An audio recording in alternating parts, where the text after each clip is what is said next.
जिन्ना भाई से कैसे बना जिन्ना।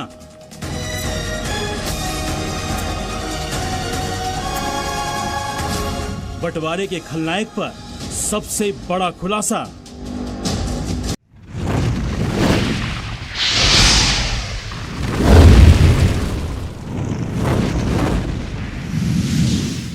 दोस्तों, भारत में जिस तरह से गांधी जी को महत्व और सम्मान दिया जाता है, ठीक उसी तरह भारत के पड़ोसी देश पाकिस्तान में जिन्ना को वैसा ही मान और सम्मान मिलता है। अखंड भारत को दो भागों में बांटने के लिए कहीं न कहीं जिन्ना भी जिम्मेदार थे। उन्हें ही अपना एक अलग देश चाहिए था, जहां पर उनके धर्म के लोग हो और उनकी हुकूमत चले। अपना राज चलाने के लिए ही जिन्ना ने पाकिस्तान बनाया था।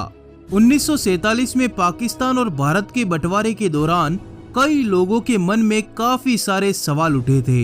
इनमें से कुछ सवालों के जवाब तो खुद वो नेता भी नहीं दे पाए जिन्होंने इतने महान भारत का बंटवारा करवाया था।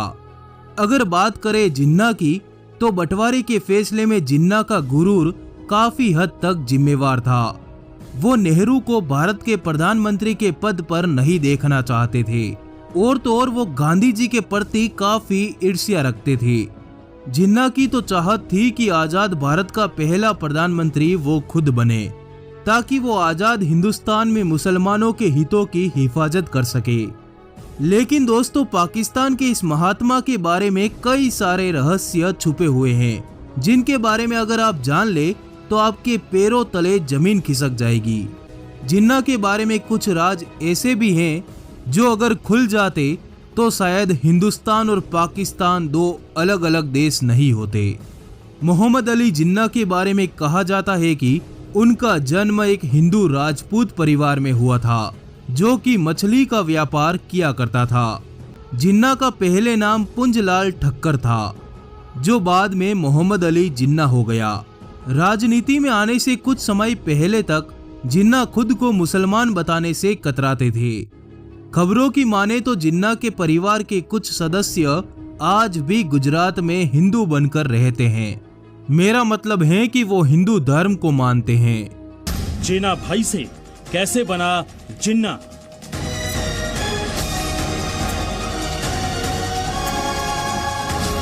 बंटवारे के खलनायक पर सबसे बड़ा खुलासा।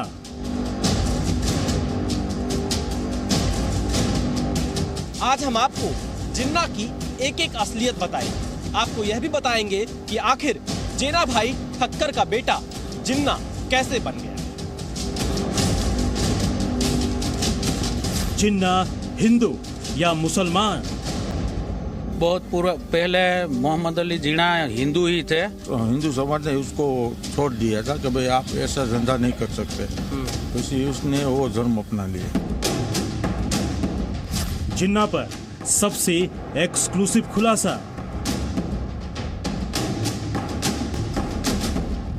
जिन्ना के गांव से ग्राउंड रिपोर्ट।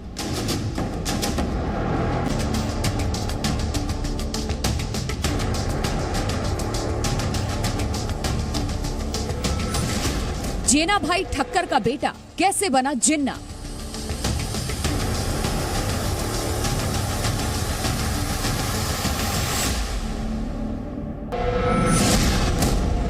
क्यों और कैसे हिंदू से बने मुसलमान।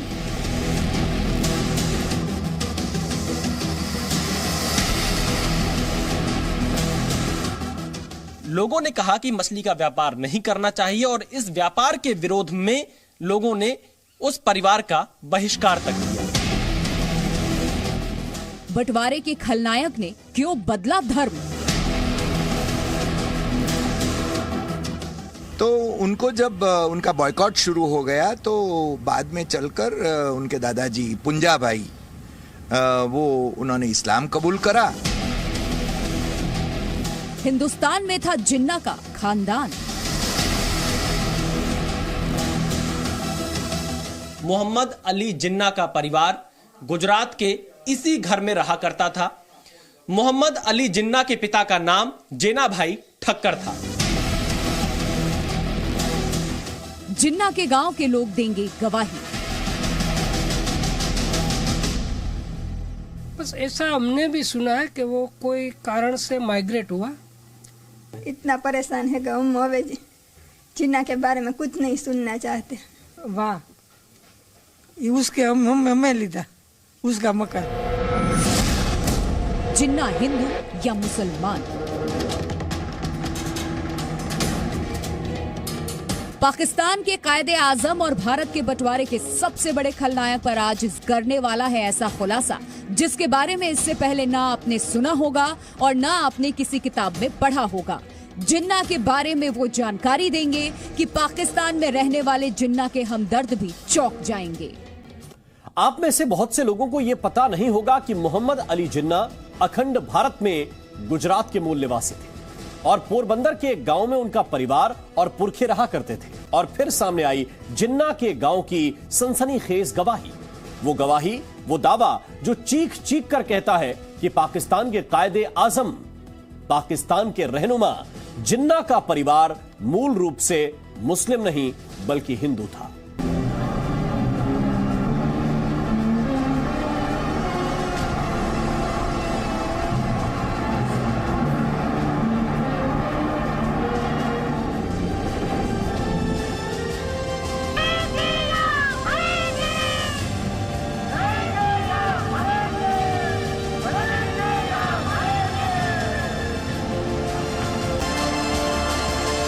उन्नीस में देश के बंटवारे का खलनायक,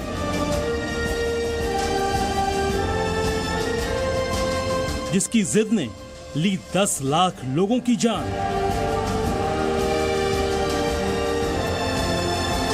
लाखों लोग आज भी महसूस कर रहे हैं दर्द।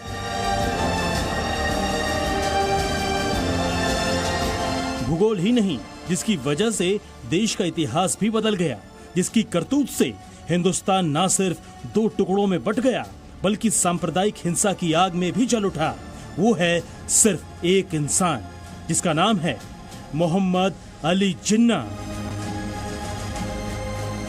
हिंदू मुस्लिम एकता को जिसने तार तार कर दिया, खूनी बंटवारे के बाद जिसकी वजह से पाकिस्तान बना, उस मोहम्मद अली जिन्ना का ताल्लुक हिंदुस्तान से था, वो भी गुजरात से। जी हाँ, हम आपको गुजरात के उसी गांव में लेकर चलते हैं जहां जिन्ना का मकान था। उस मकान में भी आपको लेकर चलेंगे जहां जिन्ना का परिवार रहता था। बंटवारे के खलनायक जिन्ना पर बात यहीं खत्म नहीं होती। जिन्ना के गांव से आपको रूबरू करवाएंगे। साथ ही ये भी जानकर आपके होश उड़ जाएंगे कि मुसलमानों को अपना रहनुमा बताने वाला, मुसलमानों के लिए देश के 2 टुकड़े करने वाला जिन्ना एक हिंदू था।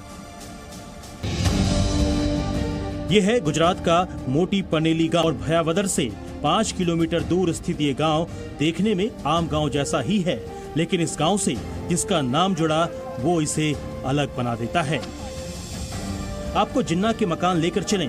उसके पहले ही गांव में मौजूद लोग दूर से ही इशारा करके बता देते हैं कि थोड़ी दूर पर नजर आने वाला मकान मोहम्मद अली जिन्ना का है। लोगों ने बताया कि यहाँ जिन्ना का परिवार रहता था। लोगों ने ये भी बताया कि जिन्ना का परिवार पहले हिंदू था और बाद में इस्लाम में तब्दील हो गया। क्या जानते हैं आप लोग, ये मोटी पनेली, इस गांव में जिन्ना का परिवार रहा करता था? वो रहा करता था, पर वो जो भारत देश आजाद हुए उस टाइम की बात है, हम उसको को पहचानते नहीं। उसका घर है इधर। पहले वो हिंदू परिवार के ही थे, लेकिन उसका बिजनेस था मच्छी का। हाँ। वो ऐसा हमारा पूर्व जो बचा रहे थे, उससे वो हिंदू समाज ने उसको छोड़ दिया था कि भाई आप ऐसा धंधा नहीं कर सकते। फिर उसने वो धर्म अपना लिया। ये मकान का इधर और नाके में मोहम्मद अली जिन्ना, हाँ, इधर रहता था। इनसे मिलिए, ये है रमाबेन। भले ही ये ठीक से हिंदी ना बोल पा रही हूँ, लेकिन इतना तो साफ साफ बता देती हैं कि ये जिन्ना का मकान है। परिवार रहता करता, हमने मकान ली दोनों ली बजोली छोड़ भूंगरू से ने वाह, ये उसके हमें लीधा उसका मकान। हाँ। मोहम्मद अली जिन्ना ने। जिन्ना के परिवार का ये घर आज भी गुजरात के मोटी पनेली गांव में मौजूद है। इस घर में भले ही आज एक पटेल परिवार रहता हो, लेकिन ये घर आज भी जिन्ना वाले घर के नाम से ज्यादा पहचाना जाता है। मोहम्मद अली जिन्ना पहले हिंदू था। जिन्ना के दादा पूंजा भाई ठक्कर अपने परिवार के साथ गुजरात के राजकोट के इसी मोटी पनेली गांव में रहा करते थे। पूंजा भाई ठक्कर के सबसे छोटे बेटे थे जीना भाई ठक्कर, और इन्हीं जीना भाई ठक्कर का बेटा था मोहम्मद अली जिन्ना। जिन्ना के इस घर में हमें हिंदू देवी देवताओं की तस्वीरें भी नजर आई। जिन्ना के पिता जीना भाई ठक्कर व्यापार के लिए गुजरात के इस गांव से कराची पहुंचे, जहां मोहम्मद अली जिन्ना का जन्म हुआ। इस छोटे से गांव में बहुत सी चीजें जिन्ना से जुड़ी हुई हैं। यहाँ के लोगों को जिन्ना के बारे में भले ही बहुत सारी जानकारी ना हो, लेकिन इतना तो बताते हैं कि यहाँ जिन्ना का परिवार रहा करता था। ये है मोटी पनेली गांव के उप सरपंच जतिन भाई। इन्होंने भी पूरी तस्दीक की कि जिन्ना हिंदू ही थे, बाद में मुस्लिम बन गए। बहुत पहले मोहम्मद अली जीना हिंदू ही थे, और यहाँ जो वो पहले बोलते थे कि जो हमारे पुराने बुजुर्ग थे वो बोलते थे कि वो हमारी यहाँ के वटला गए थे, इसलिए वो मुस्लिम बन गए। वो हिंदू ही थे। किस लिए मुस्लिम बन गए? जो वो कुछ पहले हमारे यहाँ वटला जाता था, उसमें वटला गए, इसलिए वो मुस्लिम। वटला मतलब ये कि जो हमारे हिंदू में कोई मच्छी का और काम नहीं करते थे, और ये मच्छी का काम करते थे, इसलिए वो वटला गए थे। जिन्ना का परिवार हिंदू और लोहानी ठक्कर समाज से था, लेकिन जिन्ना का परिवार मछली का कारोबार करने लगा था। इसी बात को लेकर लोहानी ठक्कर समाज ने ऐतराज जताया और मछली के व्यापार का विरोध किया। इतिहासकारों के मुताबिक इसी को लेकर जीना भाई ठक्कर के परिवार ने इस्लाम कबूल कर लिया। ऑफ कोर्स ये हिंदू थे उनके दादाजी, मगर मच्छी का व्यवसाय करते थे, इसलिए उनको बहिष्कृत किया गया। अदरवाइज वो पूरा परिवार जो था उनका, वो हवेली गोइंग फैमिली था। हवेली में वही जाते हैं जो कि श्रद्धा रखते हैं, हिंदू जो परफॉर्मिंग हिंदू हैं वो हैं। तो उनको जब उनका बॉयकॉट शुरू हो गया तो बाद में चलकर उनके दादाजी पुंजा भाई वो उन्होंने इस्लाम कबूल करा और व्यवसाय की दृष्टि से मोटी पानेली से वो कराची गए। गुजरात के मशहूर इतिहासकार हरि देसाई ने इस बात का भी खुलासा किया है कि जिन्ना लंदन क्यों गए थे। लंदन में ही अपना नाम जीना भाई से मोहम्मद अली जिन्ना रख दिया। यही नहीं, अपना डेट ऑफ बर्थ भी बदल दिया। भले ही मोटी पनेली गांव जिन्ना के नाम से जाना जाता हो, लेकिन यहाँ के लोगों के लिए जिन्ना केवल बंटवारे का विलन है। यहाँ के लोगों के लिए आदर्श केवल सरदार वल्लभ भाई पटेल हैं। गुजरात का ये मोटी पनेली गांव भले ही जिन्ना के परिवार का गांव हो, लेकिन यहाँ के लोगों के लिए जिन्ना कोई आदर्श नहीं है। जिन्ना एक विलन है, क्योंकि बंटवारे का सबसे बड़ा अगर कोई खलनायक माना जाता है तो वो जिन्ना है। इस गांव के लोगों के लिए जिन्ना की जगह सरदार पटेल आदर्श है, और यहाँ के लोगों का यह मानना है कि देश की एकता और अखंडता के लिए सरदार पटेल को हमेशा याद किया जाएगा।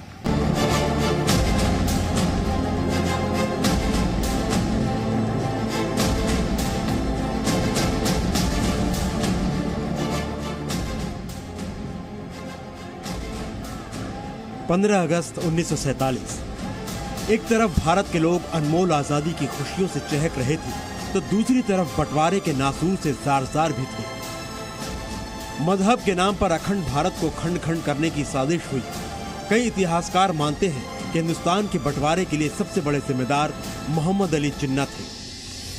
आजादी से ठीक पहले देश में मजहब के नाम पर कत्लेआम मचा था। पाकिस्तान की मांग जोरों पर थी।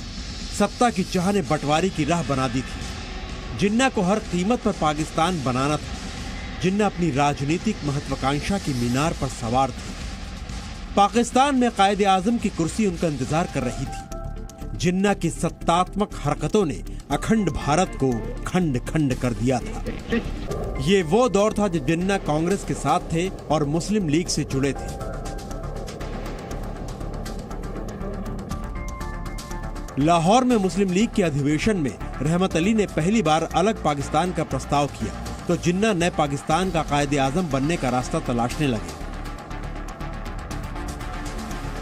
1946 के प्रांतीय चुनाव में जिन्ना की अगुवाई में मुस्लिम लीग को भारी बढ़त मिली, जिसके बाद अलग पाकिस्तान की मांग और तेज हो गई। 5 अप्रैल 1947 को महात्मा गांधी ने भारत के आखिरी वायसराय लॉर्ड माउंटबेटन को चिट्ठी लिखी और कहा था कि वो जिन्ना को भारत का प्रधानमंत्री बनाने के लिए तैयार हैं, लेकिन विभाजन नहीं चाहते। लेकिन 15 अगस्त 1947 की आधी रात को अंग्रेजों ने लॉर्ड माउंटबेटन की विभाजन योजना लागू कर दी और एक नया देश उभरा, पाकिस्तान। जिन्ना अपनी जिंदगी का सबसे बड़ा मुकदमा जीत गए। भारत और पाकिस्तान के बीच 6100 किलोमीटर लंबी रेड क्लिफ लाइन नाम की सरहद खिंच चुकी थी। दुनिया में 67 देश ऐसे हैं जो 1947 के बाद स्वतंत्र हुए। इनमें से कई देश बंटवारे के बाद बने, लेकिन जितना खून भारत के विभाजन के दौरान बहा उतना कहीं और नहीं बहा। अनुमान है कि बंटवारे में करीब 10 लाख लोग मारे गए और 2 करोड़ प्रभावित हुए। लेकिन साजिश सिर्फ 2 टुकड़ों की नहीं थी। अंग्रेज देश के 565 टुकड़े कर देना चाहते थे। अंग्रेजों ने भारत की स्वतंत्रता के लिए जो अधिनियम बनाए थे, उसकी एक शर्त यह भी थी कि देश में जितनी रियासतें हैं वो चाहें तो भारत या पाकिस्तान के साथ रहें या फिर स्वतंत्र देश बन जाएं। बंटवारे के समय देश में 565 रियासतें थी। अंग्रेज सबको उकसा रहे थे और जिन्ना उन रियासतों को लालच दे रहे थे, लेकिन सरदार वल्लभ भाई पटेल ने अंग्रेजों और जिन्ना के मंसूबों पर पानी फेर दिया।